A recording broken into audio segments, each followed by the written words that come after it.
how you use microwave or AC without the 110 volt or AC from outside power supply.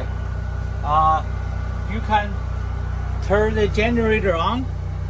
Once the generator on, then you are able to use a microwave and the AC.